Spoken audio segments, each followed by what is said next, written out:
Hello everyone. In this video, we are going to explore how to find already watched video on TikTok. So let's get into it. Let's begin by opening the TikTok app on your phone. Simply tap its icon to launch the app. Once the TikTok is open, look for the search icon located at the top right corner of the screen. Tap on it to access the search bar.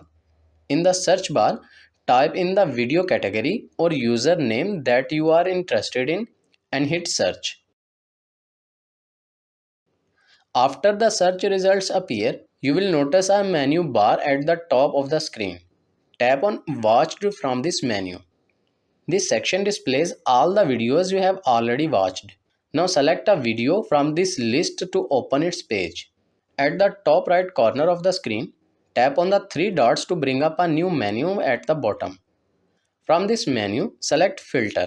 In the filter options, choose Watched under the video category and then tap on Apply.